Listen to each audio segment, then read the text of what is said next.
Well, you must be looking at this and saying, what is she up to now? I'm, I'm going to show you. So, there's some YouTubers that have learned from me through the years. And I want to just tell you, I am honored and humbled that you have learned from my successes, but have also watched my mistakes and hopefully learned from those. Even though I tend to be a bit of a daredevil when it comes to worms, I have brought them to the brink of like almost losing them and then bringing them back. But anyway, to each their own, people do this however they want. So I was sent a video of a young lady, I think packing up her starter colonies. And, I know people are out to protect me because I've had a lot of crappy things done to me through the years as far as my worms and my business. And, it's okay. It's okay that they're learning and doing these things. And I'll tag her channel down below. I just want to say I am humbled. And thank you for actually implementing it. I will say, though, the original starter colony, even though I bought it back from its dormancy, was not completely invented by me. It was invented by someone named Christy Bentley. People who've been in the worm world know exactly who he is, and he's the original creator, as far as I know, of the original starter colony. Now, I did take his idea and implement my own way of doing it, but I always give credit where credit is given, and he's the creator of that. So anyway, subscribe to her channel. I'll link it down below. So I do want to talk about another channel that I love, Jane and Rockin' Worms. So I've been watching Jane's videos, I think from the beginning. I've been through everything with her. I don't comment a lot because I play these videos in the background while I do a million things, and I listen and I watch. Every once in a blue moon, you'll see me pop in somewhere. But if I want to watch all the videos I want to watch, I just can't sit there and watch them. But anyway, I'm going to do the pre-compost for the worms. But I have been doing this for many years. But there is a tiny bit of a different way that I do it. And I hope this helps, and it's just as simple as simple as can be. And I know that other young lady, I think her channel name is Shireen something. I don't remember.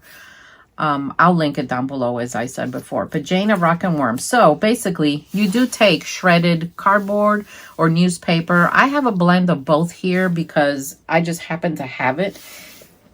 And then you make this slurry up of this like the kitchen scraps, banana peels, eggshells, whatever it is that I cook with. I'm going to pour it here in the middle. Some people measure, 3 to 1. I've never measured anything in my life, even my personal cooking and baking. And I've been cooking for, 45 years now. I've never measured anything. So I just wing it. But anyway, this is about, I don't know, 3 gallons maybe. So I'm going to put the liquid that I made down the middle. And then I'm going to show you the different step that I take. So let me go get that mushy stuff, and then I'll be back. So here it is. I don't know why, but I find like blended kitchen scraps to have like a sweet smell. And I think it's because of the bananas. But anyway, this is it. I just take it and go like this. If I feel that I add too much versus the dry part, I will add more dry part. So then I just start mixing it. So the purpose of doing this is to create a pre-compost that will break down before you put the worms in it. If you put the worms as this is heating up, and it will heat up, they're going to run. And that's the last thing you want. So we're going to just give this a good mix. And then I'm going to show you what I do. So, pre-compost is one of the best things you can put your worms in, feed your worms in. If I was doing this outside, I would do this totally different. I would add other things to it. But since I'm doing it indoors, and this is inside my house, I just don't want anything really smelly in here. Even though, believe it or not, this doesn't stink to me. It never has when I've done this. And then there was another time, guys, that it went anaerobic on me. And the smell was horrible. You know, I'm going to be honest with you. It was pretty bad. All right. So since I have this mixed, and it's a little on the dry side for me to get it going, we're going to wet it. But what do we wet it with? Mosquito dunk water. And I noticed a lot of people also using mosquito dunk water. You know, it doesn't hurt the worms. What it does is prevent the flying insects from starting. Once you have the flying insects, they're going to be around until their breeding cycle dies. What the mosquito dunk water does is take care of the cocoons, and it basically doesn't let the cycle keep going. So I have my wetter, my machine here. And I love this machine. It holds about 4 gallons of water. And I've been using it for years. It's battery operated. I charge the battery. So this is nice and wet. So what I learned years ago is to get something like this going and really fast, besides the veggie blend slushy stuff I put in here, I also add another type of activator. So I learned this from a farmer years ago. When he would do this outside, he would add an activator like a horse manure or cow manure, or I saw him one time add some dog food. And believe it or not, pelleted dog food acts as an activator for this. I personally used fish emulsion outside to act as an activator. So as this heats up, it will start breaking down and heating up. But if I want to hurry it up, my own activator that I use indoors is just a little scoop of worm castings. So let me take these. I hate working with gloves. I'll go get it. So I have some of my worm castings here. I have it in this bag because I was using it on my plants. So I do use it on my plants, except my carnivorous plants. They don't need any fertilizer. They get it from the bugs they eat. So I do add a little bit of worm castings. And that will get the process going and get it juicy. And here we go. And if you want to follow Jane's process of rockin' worms, go find her channel. I'll link it down below. So now what you do is you cover this. I've always used plastic wrap. The other lady, Shireen, uses a mesh with little holes in it. If you have that, use it. I try to use what I have, and I have a lot of plastic wrap. So, and then I just put it away for a little bit. I do keep an eye on it. It does break down, and it breaks down fast because the bacteria in the food scraps will work together with your worm castings, and they're going to go and they're going to start. And then you take this. But guys, I never use this for my worms after it's finished until I cool it down. And the way I cool it down is I just start fluffing it and getting some air in there and letting it cool down. If you put this while it's still warm, you put worms in here, or you put this on top of the worms, or worms do not like the extreme heat. They will run. And the last thing you want is them to start doing all that. So my African night crawlers, by the way, they calm down. They calm down after, like, it took a couple of hours, but they finally calmed down after my last video. They're just, you know, they just are the way they are. I love them. But do they annoy me sometimes? A little bit. So anyway, I'm going to cover this, and then we're going to put it away. And you watch. It's going to start breaking down and do its thing, and then it'll be ready for worms. I always put the bubble side down. Sometimes I forget, but that's what I do. So I'm just using this bubble wrap. Just I decided to get a fresh piece. So what do you guys think? Have you done this before? If you try it the first time and it doesn't like work out or happen, just try again. Sometimes sometimes it takes a little bit of time to get this going. And by the way, wood stock, I am going to start drying it out. And I'm going to show you wood stock and then I'll talk about it. I brought you back over here so I can show you something else. So anyway, this young lady's doing a great job with her worms. I'm very impressed. So please make sure you subscribe to her channel. So let's take a look at wood stock here. As you can notice, wood stock level is very low. Remember, when I had wood stock first started, it was up to here. Now it's very low. And this is pure castings. So wood stock consists of 4 species for those of you that are new. We got African night crawlers here, Louisiana swamp worms, red wigglers, and European night crawlers. I'm also seeing a lot of babies. So it's time we start drying out wood stock.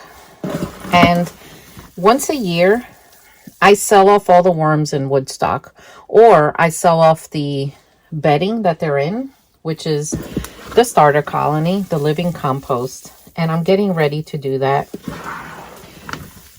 I just do this once a year. People like to buy the worms and just all the stuff that's in here. But wood stock has to be harvested. This is pure castings with, of course, little things in it with this annoying plastic. So if I were to leave this like this, eventually the worms are going to continue to process the bedding. And eventually they're going to die because they can only process so much until it's done. And then there's nothing else in here. No other nutrients, nothing. It'll just be pure castings. So if I want to salvage my worms, like look at this worm, how beautiful. If I want to salvage the worms, they got to go. So, oh my gosh. Did I tell you about this plastic? I think I did. I thought it was paper. But apparently it's plastic coated with paper. So the worms have eaten all the paper and now they're leaving these little clear pieces of plastic. So every time I find one, I remove it, but very annoying. So it's time for me to start. We got to start harvesting this. And I usually sell my starter colonies in 32-ounce containers. You know, a starter colony, for those of you that are new, is basically everything that's in here. I just take it, I grab it, I stuff the container with it, and it gets shipped. Everything goes in it, whether it has worms, a piece of leaf litter, cocoons, babies, all the microbes are in here. It just all goes. And you get this, and you pop this in your worm bin, and you wet it. Please, when you get worms, immediately wet them down. I saw someone recently order some worms and didn't wet them down immediately. Like, you gotta wet them down. They dehydrate on the journey, and they're not gonna have the strength to bury down if you don't wet them. So please wet your worms down when you get them, whether they're from me or whoever else. Please do that. I would hate to see worms be lost. So that's basically what I do. And it's they don't travel in a sterile environment. They go in their own bedding, their own home. And honestly, it just gets them going faster. And cocoons that are in here, like I can't see them anymore. I need reading glasses. They hatch usually in proper conditions. They hatch within 30 days. And then before you know it, you're going to start seeing worms and multiplying and stuff. Well, starter colonies is definitely not for the impatient person. If you want that, order worms by the pound. I also call it, and I've always said this motto, it's the affordable way to worm farm. Because when you get it, starter colonies are usually a lot cheaper than buying worms by the pound. But, you know, it takes time. You need patience. So the way I dry this out is I am going to leave it uncovered. I'm mixing it up just to get air in there. And then as I fluff it up every day, it starts to dry out. And then I can do the sifting. Look at that. It's a pumpkin seed that sprouted. This goes to show you the power of worm castings. Look at that. I just leave it in there. Another thing you'll notice when you start drying out your bins is that the springtails will start disappearing. Sometimes when the bin starts drying out, springtails come to the surface. I noticed that. But then the drier the bin gets, the less springtails you'll have, because springtails appear from moisture. And look, this is still the top of a pumpkin that they ate. Oh my gosh, more of this plastic. Dear Lord, why did I do this? Well, in my own defense, I didn't know.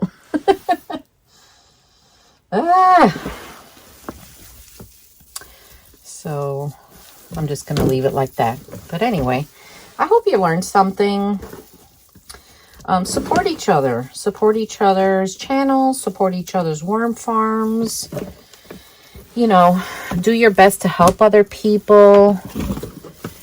Instead of taking, give. Just be kind. YouTube is these days, it's hard to be successful on YouTube. Like, it took me years to get monetized. And even then, guys, if you don't watch my videos, I don't get paid. These days, I'm making about $100 a month on YouTube. But this month so far, I noticed that I'm not meeting the threshold. So if you don't make at least $100 on YouTube, they don't pay you. They only pay you when it reaches 100 and more. So it's very hard to be successful these days on YouTube. You know, back when I started years ago, it was easier. And that's probably why I got monetized, because it was easier. But these days it's more challenging. So support each other, help each other out, be kind. And check out the 2 channels that I mentioned. I'll link them below. Anyway, this is going to be a minute to dry. But anyway, there's one guy in Georgia that buys them every year. So I'll link it in my website, obviously. My website needs a lot of work, guys. I mean, I do it myself and I do the best I can. But basically, I taught myself how to do all that. So, yeah. A lot of YouTube videos. That's why I like YouTube tutorials. But is it challenging? Yeah. All right. So let me wash my hands. So in my next video, I'm going to show you the bin with the worm chips, with the wood chips. And I see things growing out of it. So that'll be next.